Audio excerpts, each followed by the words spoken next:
नमस्कार मित्रांनो, कसे सगळे मस्त मजेत मित्रांनो. आज आमच्या वहिनी या ठिकाणी आल्यात आमच्या घरी, इकडे वरच्या घरी.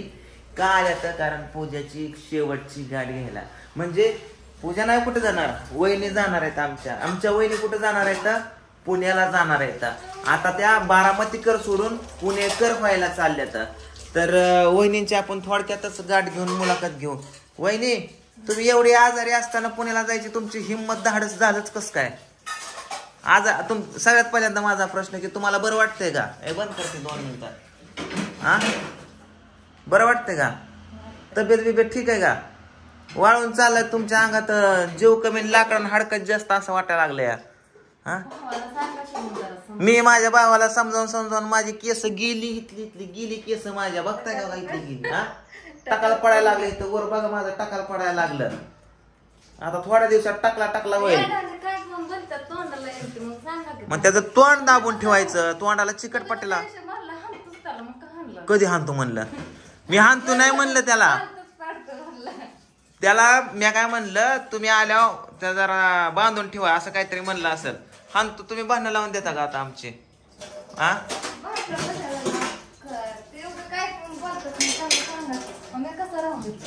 कुठं राहील? कुठं इथं तुम्हाला जायचंय का पुण्याला? तुम्हाला पुण्याला जायचंच आहे हो का? आता राधा मला ज्या टायमाला मागच्या 2 आठवड्यात म्हणलं की चल, मी चांगल्याने म्हणलं होतं पेपर नको, तिकडं पण एक रूम, इथं पण एक रूम, तिथं खर्च, तर माझं ऐकलं नाही, माझं मागं लागलं. आता मग मला मी एवढं चांगलं सांगून पण नाही करता, मला आता काय पण म्हणतात, मग मी काय राहायचं. तर आता वहिनीचं म्हणणं असं आहे की वहिनीला जायचं आहे पुण्याला. आता बघा, राधू आहे, ओम, दुर्गा आणि वहिनी, आणि त्या ठिकाणी कोणच नाही. बावड्या दिवसभर कामाला जाणार आणि घरी फक्त ही माय लेकरन आणि एवढीच जण घरी. समजा त्या ठिकाणी अचानक इमर्जन्सीला तुम्हाला काय, आता जसं की तुम्ही तुमच्याकडे बघतात, कधी पण अटॅक झटका काही तुम्हाला होऊ शकतो, कधी चक्कर येऊ शकते. मला नको झालंय. कशाची वाट बघताय? असं काहीतरी बोलू नका. आता त्या दिवशी आम्ही इथं गेम घेत होतो, कृष्णात गेम घेते किचन मध्ये चक्कर येऊन पडल्या होत्या. त्या दिवशी संध्याकाळी रात्री 11 वाजता दवाखान्यात हॉस्पिटलमध्ये ऍडमिट केलं होतं, वहिनींना नेलं होतं. हिथं सगळेजण होतं म्हणून बघितलं अचानक इमर्जन्सी. समजा हिथंच बारामतीतच त्या घरी असते तर काय केलं असतं. आता हिथलं तिथलं जाऊ दे, आता तर पुण्यात चालल्यात. पुण्यात गेल्याच्या नंतर बावड्या दिवसभर कामाव आणि घरी वहिनी, आणि वहिनीला जर समजा तुम्हाला असं काय झालं तर काय करायचं? काय करायचं? हा, मग मी चांगल्यावानी सांगत होतो का नाही? मी येडाचं, मला येड्यातच काढतात सगळे. मी चांगल्यावानी सांगत होतो, बाबा हिथं ये, तुला हिथं पैसे देतो, नाहीतर तुला धंदा पाणी टाकून देतो. मी त्यावेळेस सांगितलं, कुणाच ऐकत नाही तो गडे. पण आणि काय बोलायला गेलं की मलाच खवळतात, मला दोषी ठरवतात. मग माझी मी आता गप्प बसते. त्याच्यामुळे मी सुद्धा गप्प बसतोय. लोक मलाच बोलतात, पांडू तुझा तू संसार बघ, पोर बाळ बघ. मलाच नाव ठेवतात, कमेंट किती घाण आणतात. त्यात पण माझी चुकी आहे का? काय पण बोलतात, बघितलं का व्हिडिओ?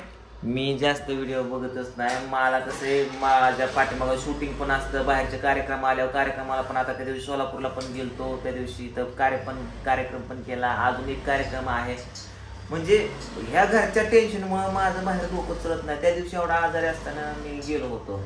म्हणजे घरचं बघाव का बाहेरचं बघाव का काय बघावं सांगा वहिनी तुम्हीच. एवढं सगळं करून सुद्धा मी त्याच्यासाठी म्हणलं होतं धंदा पाणी टाकून देतो तुला, तरी ते ऐकत नाही. काय करावं सांगा? बाहेर तिथं 25 आणि 30 हजार रुपयांनी जमतं का? इथं धंदा पाणी टाकल्यावरती लाख रुपये महिन्याला भेटू शकतात. कर्ज पाणी फेड म्हणाव, सगळ्या गोष्टी भाव करून देतोय. पण लोक मला खवळतात, पांडू तुझं तू बघ. आता मी माझं मीच बघणार आहे. मी आता जर तेव्हा येऊन म्हणला ना की हा मला आता पुण्यात नको, आता मी इथं काहीतरी करतो, किंवा मला 25-30 हजार रुपये महिन्याला दे, किंवा मला धंदा टाकून दे, किंवा पैसे दे, मी बघणार नाही. मी त्यावेळेसच भरपूर संधी दिल्या, आणि त्यालाच नाही मी सगळ्यांना संधी देत असतो. त्या संधीचं सोनं करून घ्यायचं असतं. बरोबर का नाही वहिनी? आणि ते माणसं मलाच म्हणतात, मी चांगलं त्यांना त्या दिवशी म्हणलं होतं, तिकडे एवढं पैसे भेटतात, महिनाभर राहायचं. 30,000 रुपये करा ना, तुम्हाला काय करायचं तुमच्या पैशाने म्हणलं. त्यात आणखी माणसं म्हणतात, म्हणजे तुमचं नाव घेऊन बरं का, कशाला त्यांच्या डोक्याला ताप करायला ते नवरा चांगला करू दे की त्यांच्या पैशाने म्हणलं होतं, ह्या भाऊजींच्या पैशाने हा मग तेच की म्हणजे तिकडं खर्च करायचा इथं करा, तिथं डबल खर्च करू. लोकांना माहित नाही बऱ्याच काय गोष्टी मागच्या बॅकग्राऊंडच्या गोष्टी माहित नाही, त्याच्यामुळे मी त्याला चांगला सहानुभूतीचा मदतीचा हात देतोय, पण त्याला पण ऐकायचं नाही. आणि चला असू द्या, प्रत्येक गोष्ट जी होती ती चांगल्यासाठी होती असं मला वाटतं. समजा तो पुण्याला गेलाय चांगल्यासाठी, चांगलं होत असेल, चांगलं करायला गेला असेल, चांगलंच व्हावं असं वाटतं. आणि कुठतरी माझा पण मग डोक्यामागचा खर्च कमी झाला तर मला तर कुठं घरदारासाठी काहीतरी पैसे सेव्हिंग होतील, कुठेतरी चांगलंच होईल असं मला वाटतंय. त्याच्यामुळे तुम्ही पुण्याला जावा, वहिनी खुश राहा.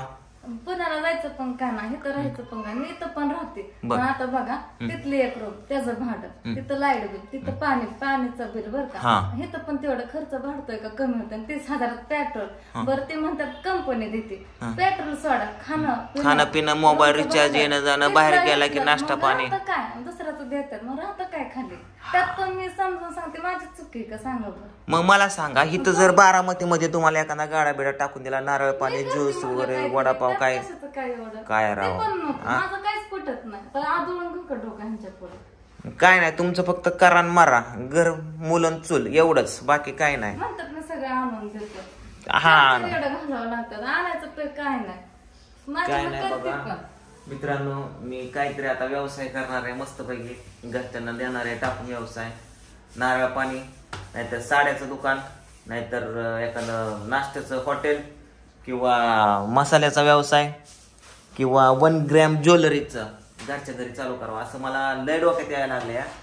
असं वहिनी तुम्ही पण काहीतरी, मला असं काय वाटतं माहिती, एखादा बिझनेस टाकून द्यावा, तुम्ही सगळ्यांनी हँडल करावं, घरच्यांनी, तुम्ही, पूजानी, आई, आपास, हा असं मला म्हणलं तरी जात नाही. म्हणजे तुम्ही परत भांडणं काढताय का? मी नाही काढत, तीच राहून काढतात, म्हणतात मला माया पण आहे आणि विडत भांडतात पण आणतात, असली कसली माया. अवघड लेकर बाळ, चांगलं लेकर बाळात राहील म्हणून मी म्हणलं, पण ती काय होतं माहिती आहे, ज्याचं करा भलं तेच म्हणतं माझंच खरं, आणि ये र बैलान बस माझ्या काय म्हणतात की, ती तसलं काम झालंय माझं. त्याच्यामुळं चांगलं आता कोणाचंच बायच नाही, स्वतःच बघायचं. बरोबर का नाही वहिनी? चुकलं का? रडू नका. कधी जायचंय पुण्याला? मी रडणार पण नाही, आज तर मला म्हणतात सारखी रडतीये. होय, माझ्यामुळे म्हणतात काय उपजाऱ्या ना, तुमच्या बाईकमुळे उपजाऱ्या ना. बघा मी माझ्या बाईकमुळे किती उपजार आलोय. ते नाही म्हणत, नाही म्हणत, सारखं रडलं पडलेलं म्हणतात, चांगलं नसतं काहीतरी म्हणतात की. पूजा तू किती सपोर्ट करते मला? वहिनी बघ किती सपोर्ट करतात भावाला कर्ज पाणी काढाय, हे आपलं फेडायला. माझं ऐकत नाही, नाही करत ना. जाऊ का निघून? जाऊ का मी निघून? बरं मी निघून गेलो, बरं मी निघून गेल्यावर, मीच निघून गेल्यावर काय होईल सांगा? तुमच्या मागे मी येते ना, तुमच्या मागे मी पण येते. कुठे येते? तुम्ही जिथं जायचं मी ते टोल नाक्यावर जाणार आहे. मी पण येते. आम्ही पण होतो चांगला. आयचं तुम्ही बोलता गाड्या. आता जिथं जाणार तिथं बाईक येणारच की. हा ना, मग काय. चल मग तिकडं नाही, टोल नाक्यावर नाही, गावाकडे चल.